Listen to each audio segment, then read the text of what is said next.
who am I? My name is Jason. I'm the Central Automation nerd. Very quickly, I worked for Enable previously back in the day.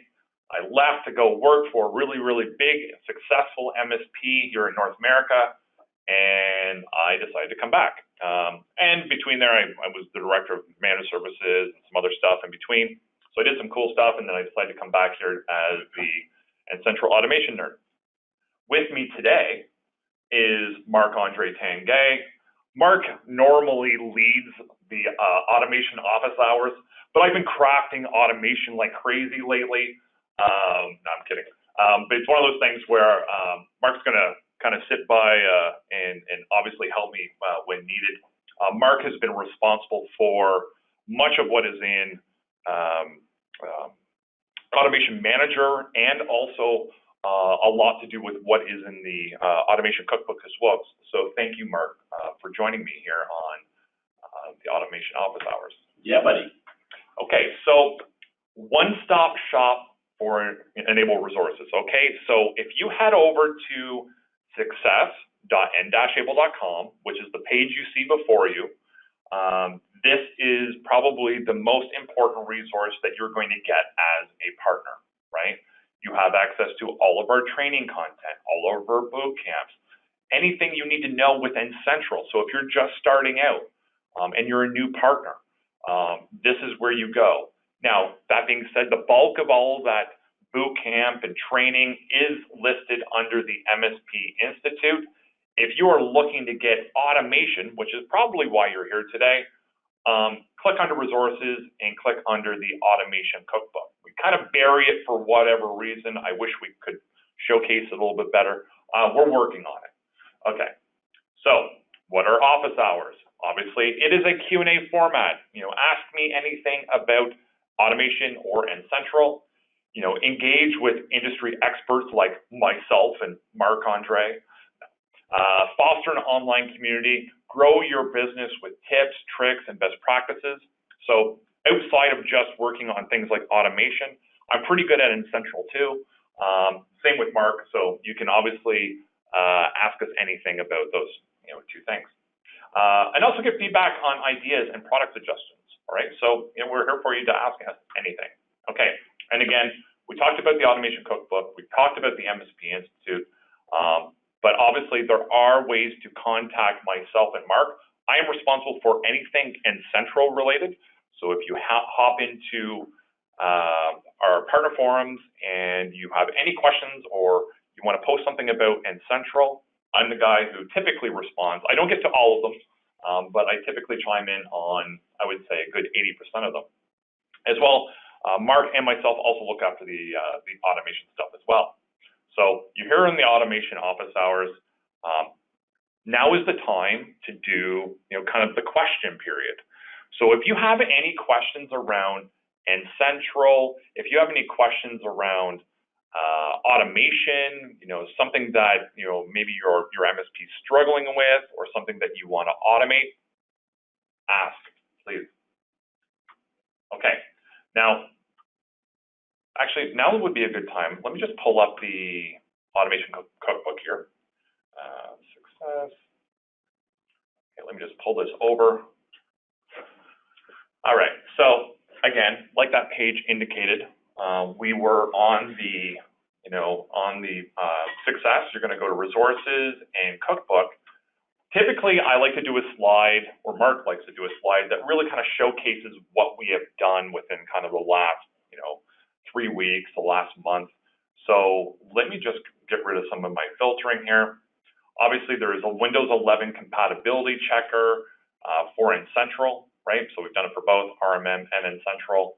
But go through and see what I typically click on automation policies and PowerShell. Those are the two I'll kind of filter by, and it'll kind of give you the, the top 10, right? So come on over and check that out and let me know, kind of what you're looking for, right? And again, one thing I will tell you is that if you've got cool automation, share it. Obviously MSPs are a lot more, Mark was having this conversation with me the other day. Like when we first started as sales engineers, it was one of those things that automation was like the gold of the MSP. Like everybody was very, arms to the chest around any scripting or automation they had. That has changed significantly, right? So, and I've seen, I work with partners each and every day. They're willing to share automation. You can click on the upload a script and pop in some information about what it does, and I'll contact you. Obviously, I want to be able to take it and upload it and obviously give you credit for it. So, if you do have any automation policies or PowerShell policies, obviously feel free to drop them off right here. And again, you get all of the credit in the world for that. Okay, so now we do have a question. Okay, so Cody asks, are there any plans to implement WMI services into Automation Manager, such as to check the WMI repository status or even create a new repository? Interesting. That one I haven't even thought of. Marc-Andre is much more WQL centric than I am. When it comes to me using WBEM test or various other Windows management instrumentation, I kind of just use the default or even create my own. So there are some things we can do. Is there anything you want to kind of chime in on that? Yeah, honestly, I've been asked to do it a few times. Sorry. I've been asked to do this a few times, and I've been struggling because the reality of it is that all the classes have different implementations, they have different possibilities. You can also do custom classes that you would want to pull into this, and it made it nearly impossible to just pull unified data points into an object. So what I've resorted to do in the past is just to make it through a PowerShell script. Actually, there might be an example of it in the cookbook. If there is not, that would be a very easy, proof of concept example I could do for you. Put it in the cookbook. It's like, here's how you do, a data pull or manipulation of WMI through run script, through PowerShell, and then you can modify it to your own liking. But doing native objects to interact with it, I've looked into it, and it's not something that I'm going to touch just because the complexity and the changes that there is. It just doesn't make sense. Yeah, and I've always gotten the feeling, WMI has been around for what? Oh, it's been around since Windows ever. It was like NT, I don't know. Yeah, it's been around forever. I always thought that, WMI was kind of now the older way of querying in Windows. I still do it, but I still use SNMP quite a bit as well. So more and more is kind of just native PowerShell. So, it's one of those things that obviously, what I can do is obviously jot that down for you, Corey. If you want to just shoot me a quick email, and I'm going to throw it in the chat here. Bear with me for a sec. You can use my email and just send me a quick, copy and paste what you sent, and what I can do is, work with Mark and maybe work on that proof of concept that we're describing. Okay. And I know I'm going to butcher your name here, but it's probably Kyle, but it could be Kiel. Is there an AMP that allows us to confirm that the user and system temp files get deleted as well to remove windows.old files? I've tried a couple of various AMPs, but then had to connect and then manually remove the temp files. Now, we've got remove windows.old. Now, based on what you're asking, is that what you're looking for, or solely windows.old, like this particular AMP with the removal of temp files? Let me just download it here and we'll take a quick look. Okay, so here you have it, and then obviously you could maybe look to include temp, something like that.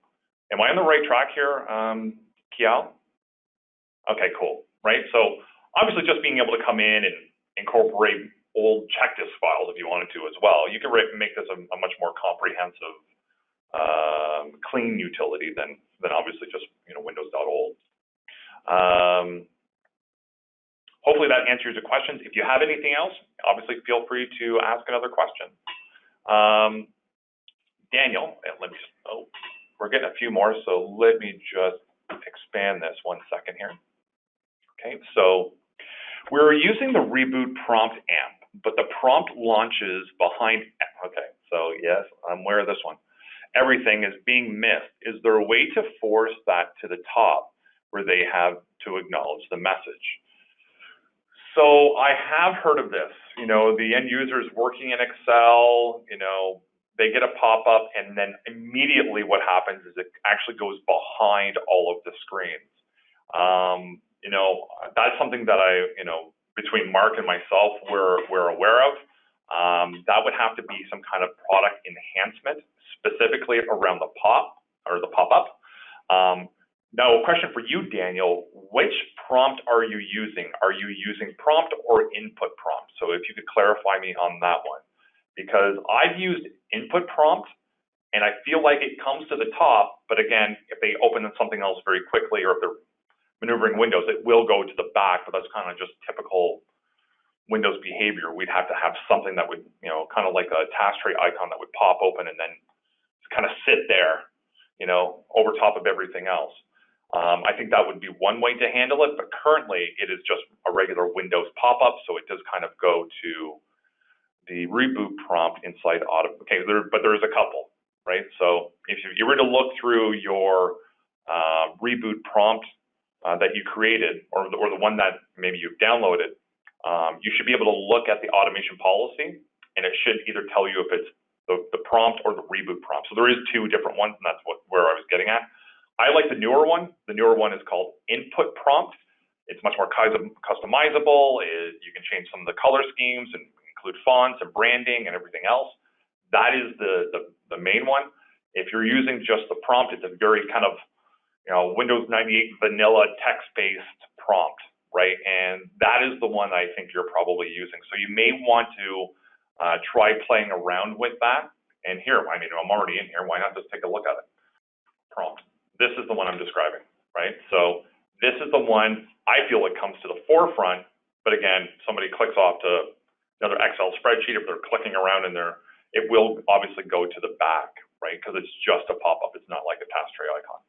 So that is something that you may want to check out.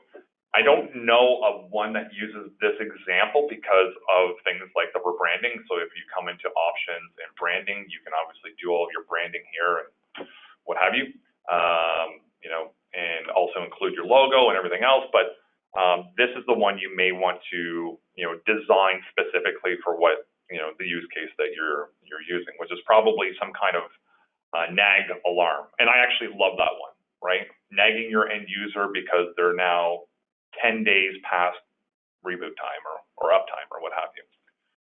I built an input prompt, but had issues with the timeout not doing past 60 minutes. That is based on policy execution, right? So you cannot have Automation Manager run longer than that 60-minute duration for anything. Knowing that, you could essentially do one every 2 hours or once, you know, twice a day or something like that. Not ideal, because you're having to schedule them and everything else, but that is one way to kind of work around that. Okay. I'll check again. Okay, so next question from Jude. If you have any other questions about the reboot or the nag alarms, just, you know, ask away, Daniel. I would like to check an automation policy that will check if OneDrive client is installed. Oh, we just jumped. Hold on one second here.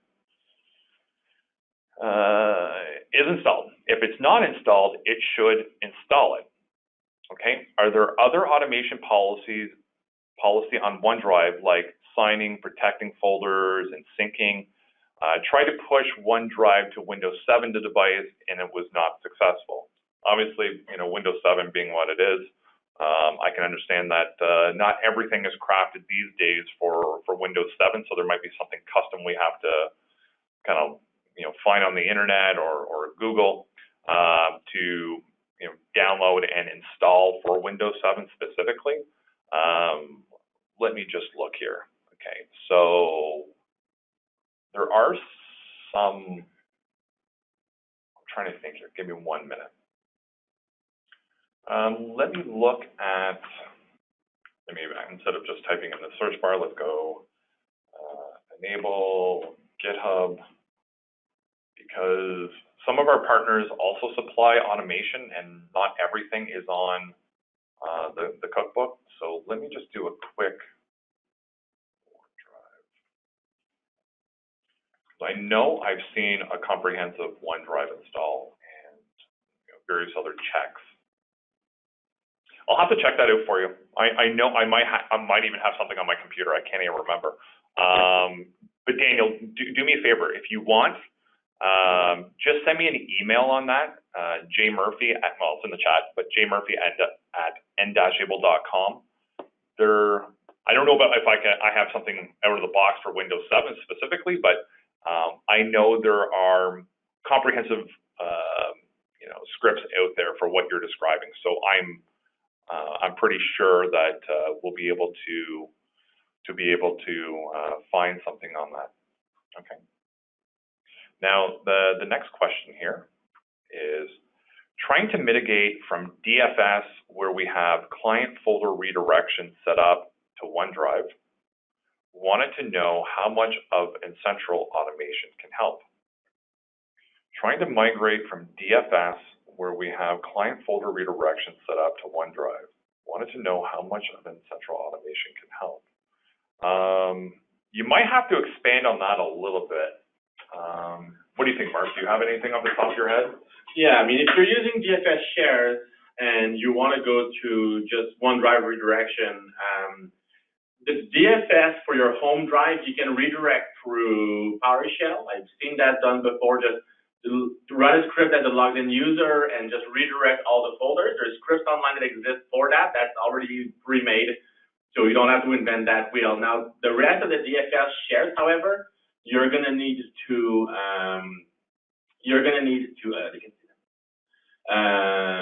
for the rest of the folders, sorry, the DFS, like shared drives and stuff like that, that's SharePoint sites, obviously, so that would be different. But for your home folder, your pictures, your desktop, your downloads, whatever, you could redirect those to OneDrive through script. I've seen that done. But I don't think I have an example in the cookbook, to be honest, just thinking on it. But it is something that we could look at for sure. It is somewhat of a common thing. Now, Jude, are we on track for something like that, or were you looking like for a specific example? Because I can tell you that one, I wouldn't even know where to kind of point to. So, that's a very kind of niche use case, and I've never done something like that myself. So, anyways, we'll move on here. Marco has a question. It says, hey Mark, is there a way to monitor if a user logs on after hours and I can get an alert? Actually, that one, our good man, Lewis, who is our head security nerd, actually built out for a partner, I would say, a month and a half, 2 months ago. Here, I don't know if it's on the cookbook or it might be in my email. Let me just double check here. Okay, so here we have it. And I'd have to go back and look at, here, let me just go back to the webpage, because Lewis did a good job of identifying exactly what it does.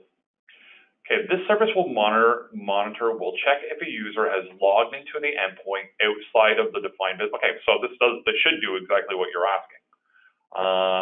It checks the device local security event log. All right, so maybe a little noisy depending on 4624 here, and will fail if the check will fail to check. So this one this one's for N-central. So this one's definitely for N-central. I know there was one for RMM as well, so I just wanted to double check. And it's based on the login types from Microsoft, which are right here, right? So there's different login codes, and that's what he's built this kind of check around to see, based on how they're logging in, does it happen within that? And again, you might have to craft this depending on your customer.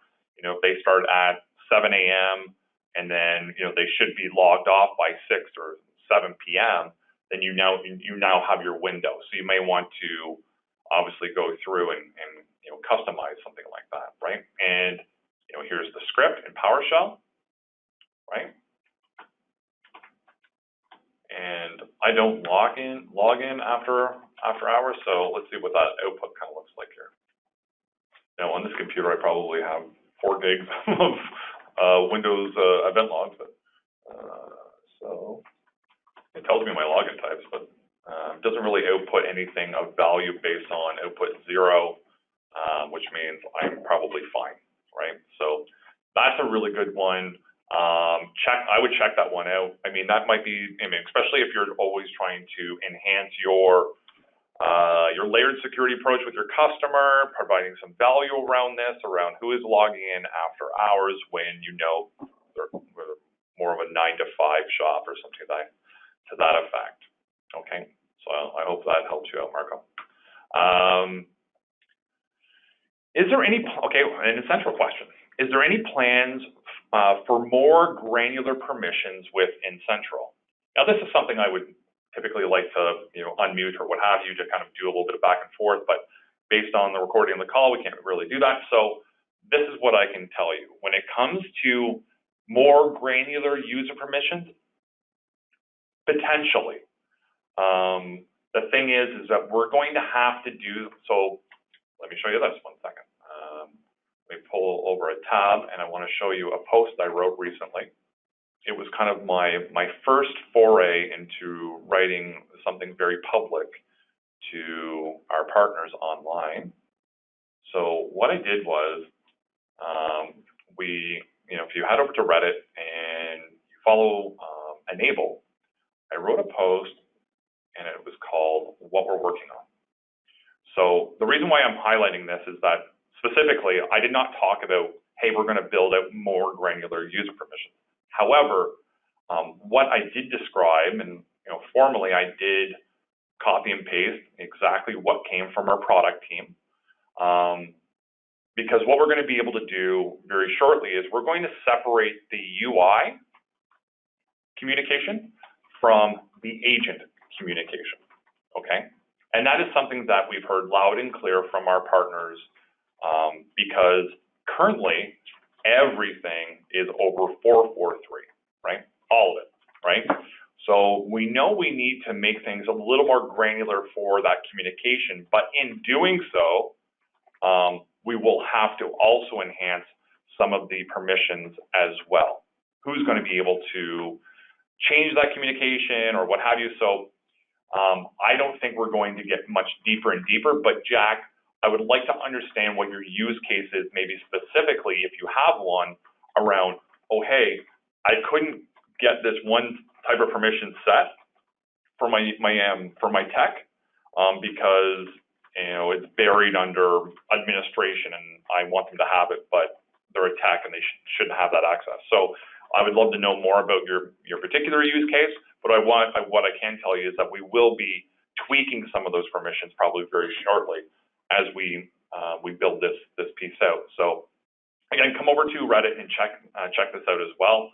I manage this page along with Mark and a few other people, so obviously a great way for me and Mark and some of the other nerds to communicate with you. Daniel asks, in Automation Manager, there is an option to create a new user. Is there a way to copy a user profile instead of creating from new? This way we can confirm they have the correct permissions from the start. I would say it's definitely doable in terms of a typical folder copy. There would have to be some testing involved in something like this, Daniel. But, I mean, you're trying to come. So, Daniel, let me ask you questions because we might have to do a little bit of back and forth on this. So, you're talking about a user profile, but obviously you wouldn't want to recurse through everything in their profile, or are you talking about basically like a default profile that you may want to create as a way, like I have to understand a bit more about what you're describing, because I think it might be doable, but also really kind of tricky as well, because there might have to be some cleanup and some other things you'd have to do as well. So, but I get the understanding of, forcing out permissions isn't always very turnkey either. So I know where you're coming from on this. So maybe if you could just clarify a little bit around the use case on that one. Okay. I apologize if this was addressed previously, as I had to step away for a minute. On VMware ESXi, is it possible to restart the SIM server from an automation policy? In fact, I believe we actually went through that exact use case on the previous office hours. So without having to kind of spend another, I think Mark spent 20 minutes on it. Just restart the server, just log in, restart, you can actually show it very quickly. Okay. I personally never done it, but I'll see what I can do here. Dun, dun, dun. But again, if you want, you can head over to the MSP Institute and look through the boot camps. It would be the last month, right? For office hours, I'm sorry. So let's go to VMware. I just saw something, and oh yeah, you've got to be able to connect to the server. Good call. I think it's a host service. You wouldn't want to restart the ESXi host. So there. Obviously, we got a link and a password here. We're still in the old automation policy, but you'll get the gist of this. Password, just so I can obviously go through and link this as a pass. And then we want to carry in the session ID. Just like we would, you have to do this for SSH as well. If you've ever wanted to do an SSH command to Linux, you have to carry the connect to the next AMP host name. So VMware server 101, and then obviously the service name, right? So Cody, I don't know if, obviously this should be able to get you right on track, but this is how I think Mark explained it in the previous boot camp as well. Okay, so and obviously you want to start that, restart that SIM service. Next question from Daniel. So when a new user starts with a company, they say, oh, this is the continue one. Okay, so when a new user starts with a company, they say copy after John Smith in AD. We right click and John Smith and copy and then provide the name, password. The new user is created and has the same permission. Okay, so I was thinking locally, like some kind of local copy. Now you're talking about in AD. Yeah, that's a good one. I almost feel like that should be a default policy. Hold on a sec. It may be, I'm just forgetting. User management. Not telnet. Hold on here. Normally I have a mouse to work with, but I'm using my keypad today. So there's no copy user, unfortunately. But I think between, if you were to list a local profile or list your, okay, I think between a little bit of PowerShell and some automation manager, we could definitely do this. But this one I would want to, I have a domain controller in my lab that I can test with. We're getting a whole another lab set up because we're kind of spinning off from Enable. I can't connect to the one I had previously, but I love working in AD. So Daniel, this one definitely. I would love to put this one on the automation cookbook as well, because I think it'd be really a really great one to kind of showcase. Because that's a really, typically you're having to log into AD and pull in the AD snap in, do a search, then you find the user, then you copy, and then you create the new user and everything else.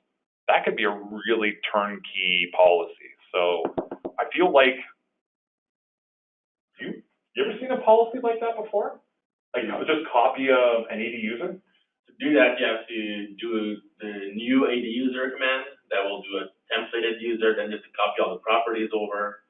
It's like a 3-step process, but it's not a long script. Right. It's fairly easy though, right? Yeah. So Daniel, I may have said this to you previously because I know you had another automation question as well. Send me an email on this one specifically. This one I'm very interested in helping you with. Okay. Chad. Okay. So when you separate the UI, okay. So it was based on that Reddit post. When you separate the UI and agent communication, will it be optional? I.e., there will be the option to keep agent and comms on 4.3. That is a great question. We've heard really loud and clear that our partners don't want to keep it on 4.4.3 anymore. The reason being is that from a security landscape perspective, what could happen is that if you could keep all of your UI communication to port 4.4.4.3 or something to that effect, right? What you can essentially do is whitelist it or keep it to LAN only, while all of those agents are communicating over 4.4.3 over the internet.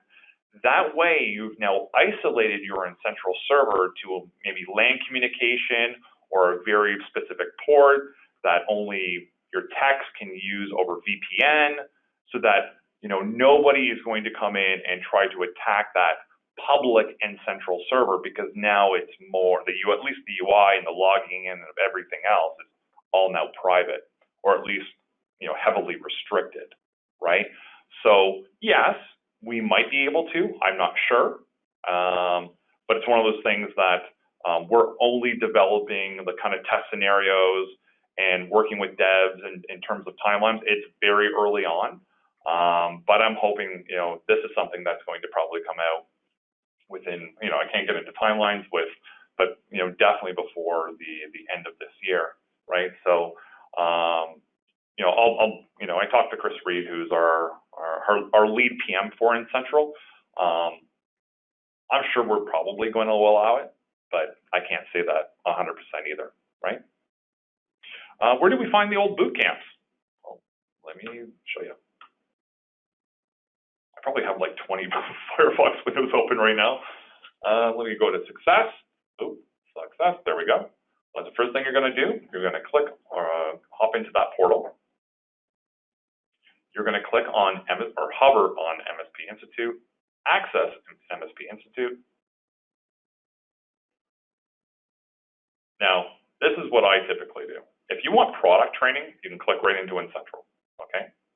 Now, I like going to content library, right? Because, for example, if I want to just scroll down here a little bit, I can look at my filters and topics, right? I can look at like boot camps or office hours. So if there's a particular office hours or another boot camp you want to watch, they're right here, right? So I typically, go here, and then I'll click on, my ugly mug here, and then you've got all the ones that I typically do. Now, I will tell you this particular patch boot camp is Mark's voice, but the rest are all me. So, which is funny why they did that. It's true. They took patch and actually just planted it under me. But it's one of those things where these are all the boot camps that there's a few missing, but that's all right. But click the nerd and kind of figure out which one it is, or just select boot camp and go from there, or backup or product or what have you. And that's how I typically do it. Now, if you're looking for things like office hours, I gave an example before where if based on that SIM restart, Mark kind of went through it and showcased it on the previous boot camp. Again, you can come back and highlight those and review any of them. If you're very interested in getting these office hours and this is the first time you're here, well, thank you for coming. But also, we've done this for the last 2 years.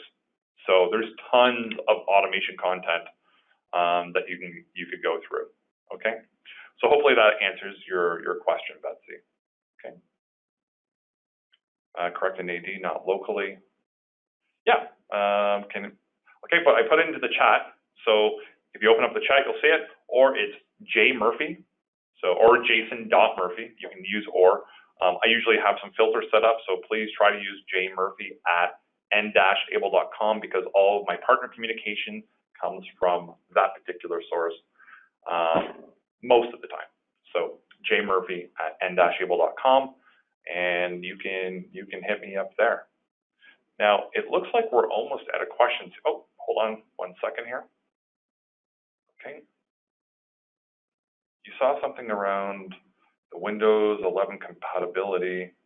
Oh, you're talking about, yeah, so if you go, again, success, resources, Cookbook. This is something that our good friend, if you're not familiar with Kelvin Tigelaar, he runs an MSP in the Netherlands. He's also one of the main moderators on Reddit for the MSP subreddit there. So here, let me just come back here. This one's for Incentral.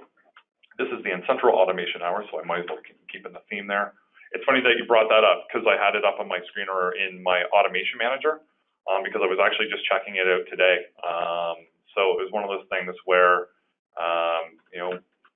Calvin was nice enough to allow us to use this, and we have put it up here. So again, I think this is a great one only because I love business-centric automation as well, especially around when you can empower your sales team for fact-finding.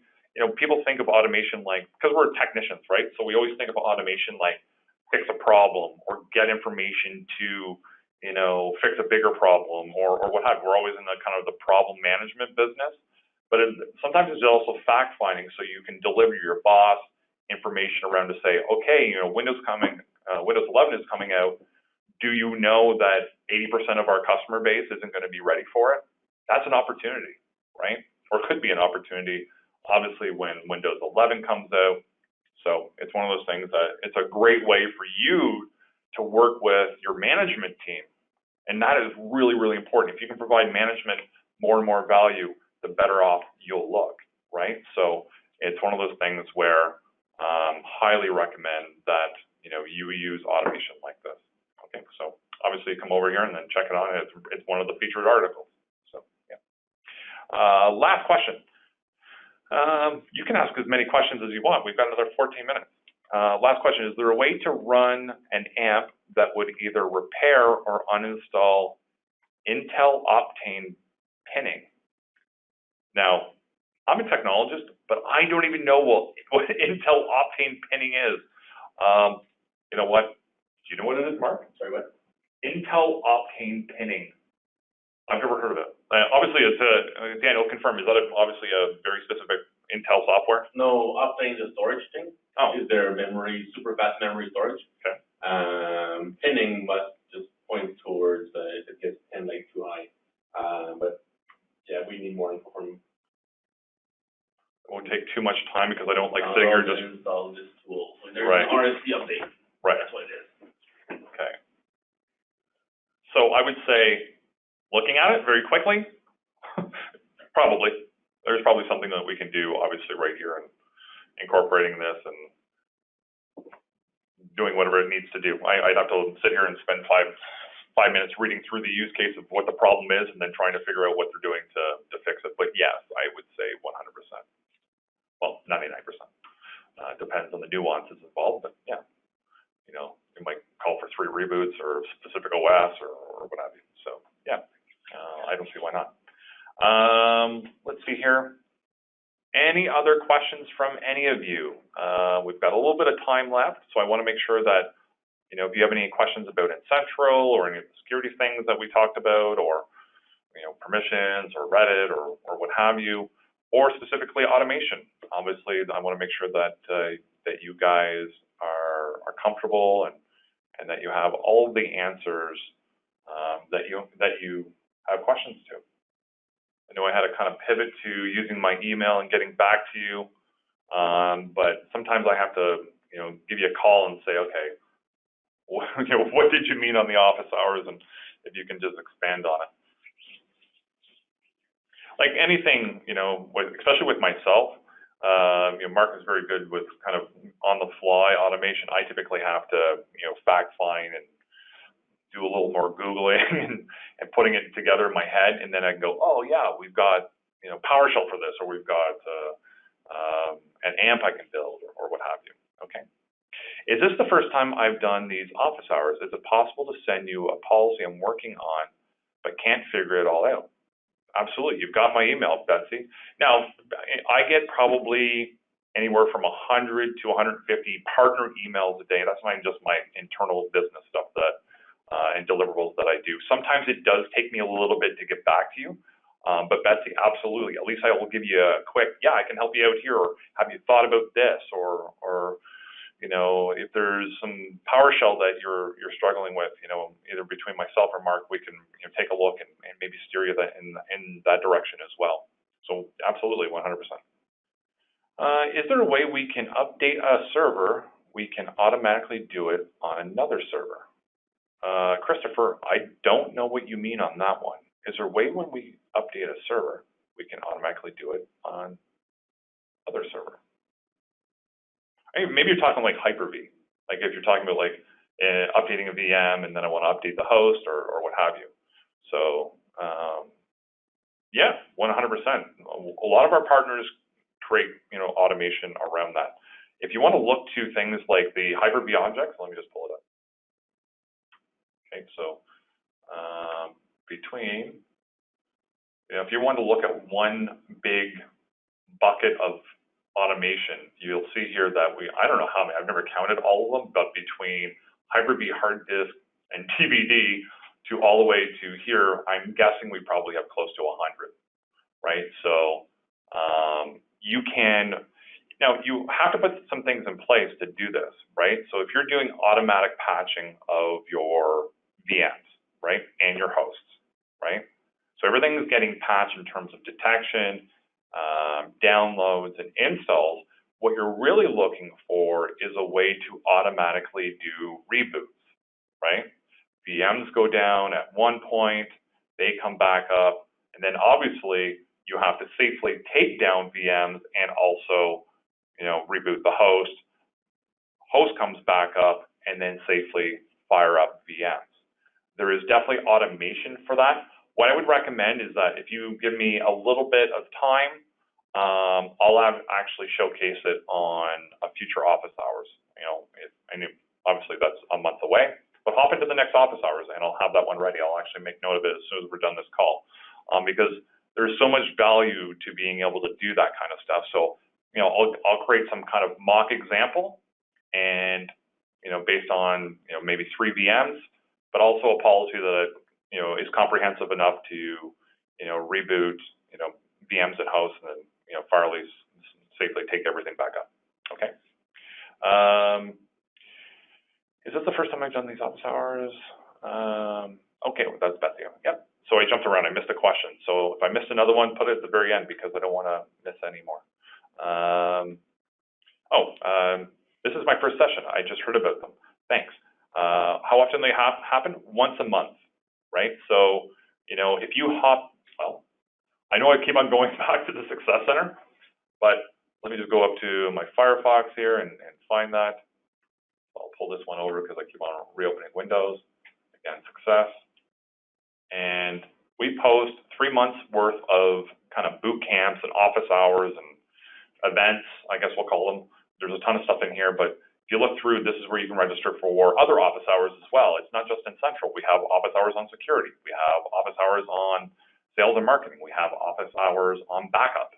So there's a lot more just office hours that might be value to your MSP or your business. But yes, hop in here and register, obviously, for the Central one, because that is the one that Mark and I do, and that's the most important one. I'm just kidding. They're all important. Are there plans to review the automation scripts, AMPs on the Cookbook? I tried one that was a VBS to check local users that have a Min account, and I could not get it to work. It might need some tweaking. Some of those VB scripts may have been built 2-3 years ago. All it takes is a Windows update because of security and something's now not working. Jude, send me the link to it and let me know that, you know, you couldn't get it to work and what you're trying to accomplish, and you know, I'll take a look at the VBS.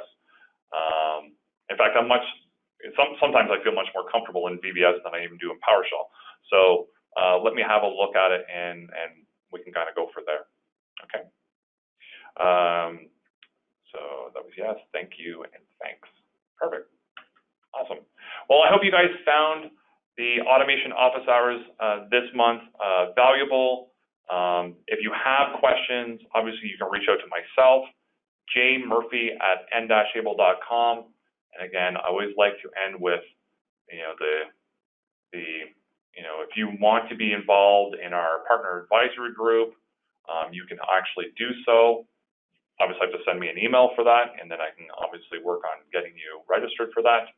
But most importantly, thank you so much for joining today, and we'll see you on the next one.